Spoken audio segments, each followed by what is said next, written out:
Nomad's Requiem, Chapter 4, Icing on the Cake. At the end of Chapter 6, since I'm binge recording these, but you don't know that yet, I have an announcement from the author, Shadow Flash. He's a cool guy. You should all go check him out on Fanfiction. He writes stuff and doesn't afraid of anything. Seriously though, he's a nice guy. And if you're watching this, you are a good guy, my friend. You are a good guy.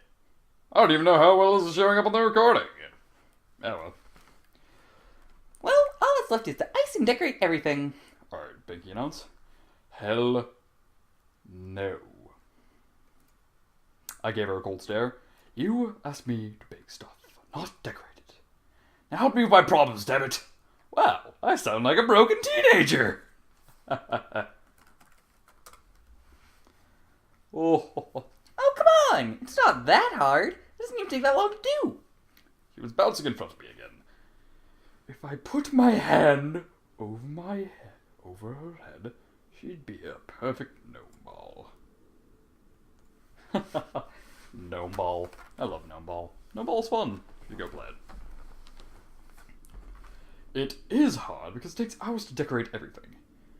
I've made plenty of cakes in my lifetime, and I spent hours icing and putting little candies and whatever good spices go with cakes.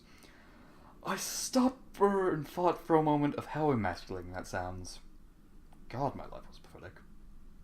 That's because you were alone, silly. Your friend P is here to make sure we get the job done. Came here to fix it? No, there's nothing to fix, so we can't. Wait, she smiled brightly at me and I scoffed her statement. I am not your friend. And don't accuse me of being alone at the time of my baking.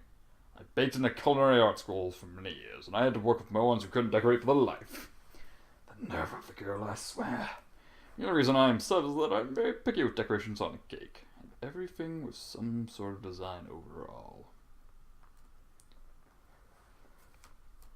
Oh, Nomad, you are a picky one.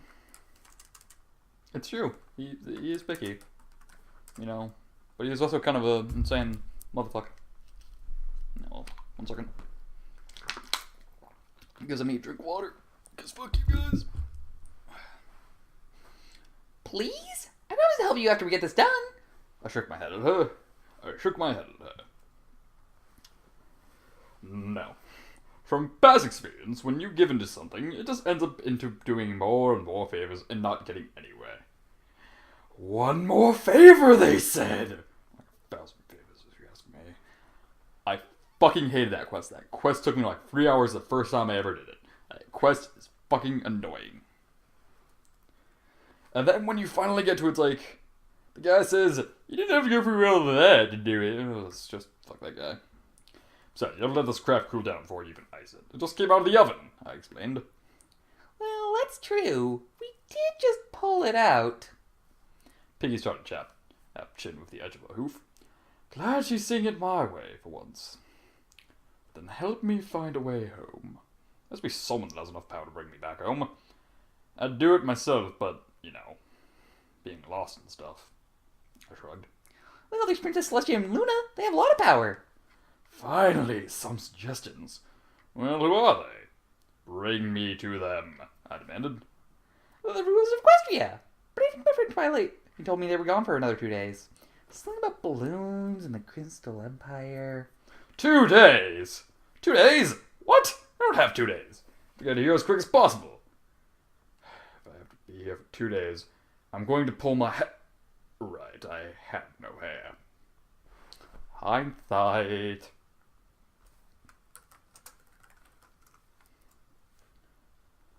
Don't worry, you don't need to leave so quickly. Besides, you can get hooves around me. Oh, really? That's very encouraging. I stabbed my foot on the ground a few times in anger, before taking in a deep breath and calming myself. Fine. If I'm here for 2 days, then I better make the most of it. I'll need a place to stay, food, water, and a beautiful bedroom to house my activities. Lots of activities. Festivale. I don't know why it says that. But, you know, festival. I am typing people because people must read me on Skype. You can't hear it because I have it on Do Not Disturb. People who know me know that I keep it on Do Not Disturb all the time, forever. Why? I don't know. Because I do. Oh god, my touch is any blood. I hope that didn't show up. This is a great way to get back into recording after a month. Kill me.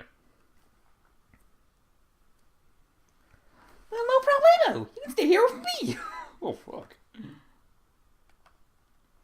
No. I didn't realize that yelling was a bad idea. I mean, no. I would prefer not to intrude on your job. I really have to be somewhere more secluded so I'm not too bothered, or I'm not bothering others. I really need to keep my tone in check. This girl's making me go bonkers. Well, the other place is the Hayden Stay Motel. They have super duper awesome rooms there. The beds are very, very fluffy too. I don't have a very good Pinkie Pie voice. Fuck you, that's why. She was smiling again, but I wasn't. I don't have any money. Where exactly am I going to get money? I made sure to give her the most placid look I could. I'll give you some bits. You helped me a lot here, so I guess favor can be returned. You're also my super awesome friend, Nomo. I swear, I told her she wasn't my friend. Why does she constantly assume so?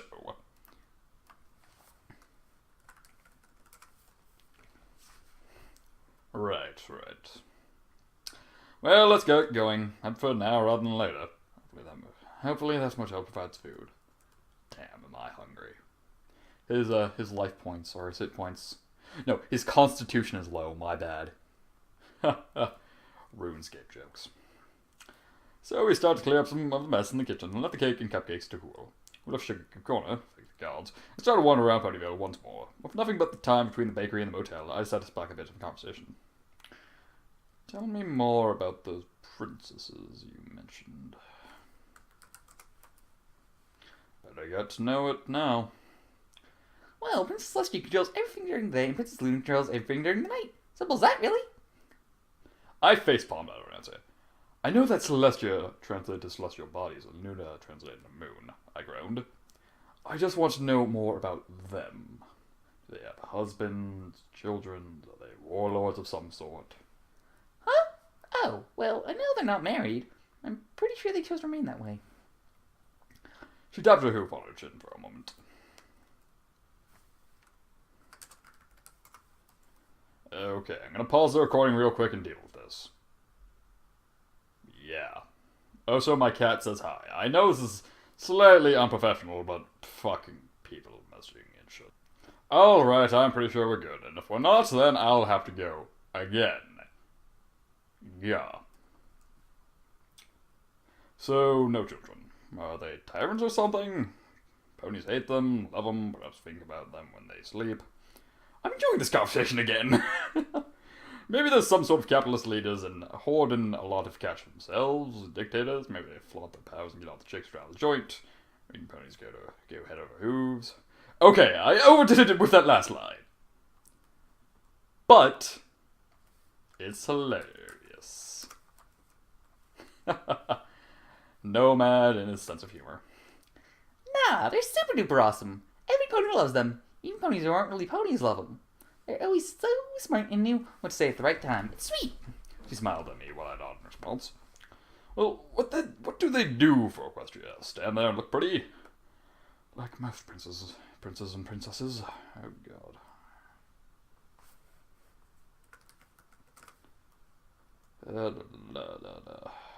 Yeah, recording stuff and Skyping. Not my best idea. However, I don't feel like going offline right now, because fuck you, I've started recording. I'll go offline during the next chapter. And I know I'm not talking normally. I choose to talk this way right now. It's probably not good for my voice.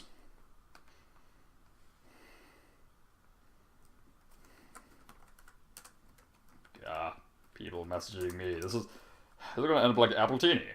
Oh, horrible. Don't watch that.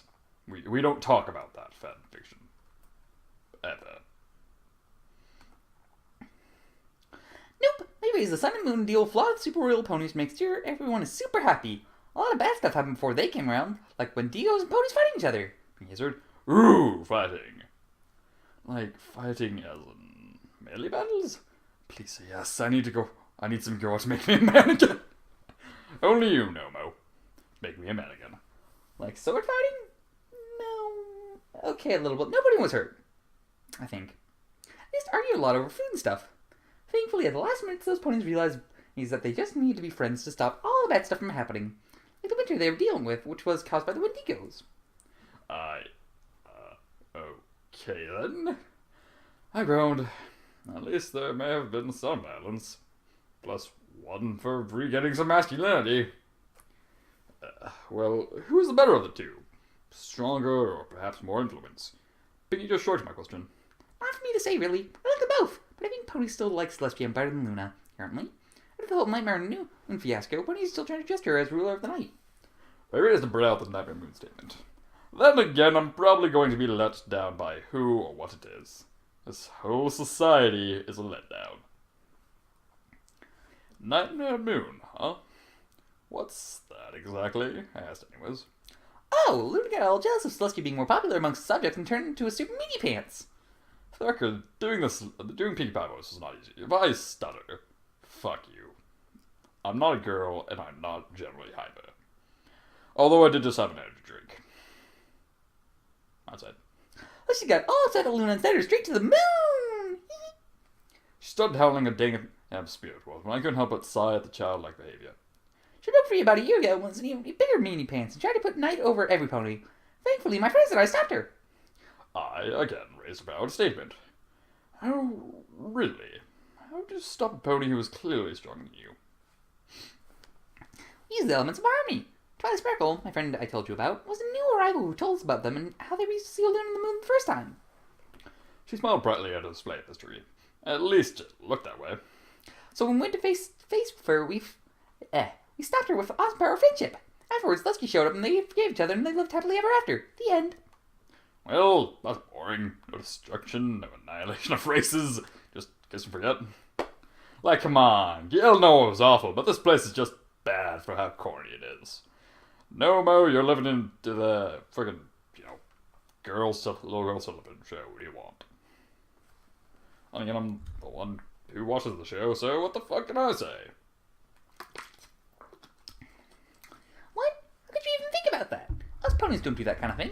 Heck, the worst thing I've ever heard was King Solomon enslaving the poor pistol ponies. She retorted in my response. However, the enslavement thing is interesting. Maybe I can... Is it all battle and destruction where you're from or something? Biggie quickly asked before I could analyze anything about this somber guy. Oh, a little. Gilno was just a big place full of war and chaos. Like half of its continent was destroyed and turned into a pastoral wasteland. I shrugged and her eyes widened. How the hell did that happen? Well, one guy has too much power and the other guy doesn't like it, so he starts a fight. But then another guy gets all upset that his friend, I said with distaste, is in trouble. That doesn't tell me much. He frowned. Interested again? I'm surprised. It's a super long story, and I'm super tired. I'd be sitting here explaining the history of Gale to you. He still held a frown, and I couldn't help but give her a tidbit at least. I will say that it started with a guy named Zeros and another guy named Rock. That's about it. Oh, okay. Well, here we are. Piggy pointed ahead of herself, and I followed the direction of her hoof. In front of me was a two-story building with the same boring, fast roof sign as the other houses in town. The only difference was that there was a wooden sign carved to look like a hay bale, displaying large neon-colored letters stating, Hay and Stay Hotel, open during every day of the week. Breakfast is completely complimentary. Complimentary breakfast? Yeah, this'll do. I smiled underneath my scarf and I heard Pinky giggle. Well, let's go get you a room. Come on. She bounced forward to the door of the building and I just stood there, watching her fly at least 6 feet in the air. At least I get to be away from this crazy girl. Gods have mercy. And that's the end of chapter 4. But as an author's note, I don't. I will read the last line. Also, reference to quest you may all hate this chapter. 10 internets for the person who finds it. Does this mean I get 10 internets? It's one small favor. By one small favor, I mean a lot. Oh. I'm not going to read the rest of it.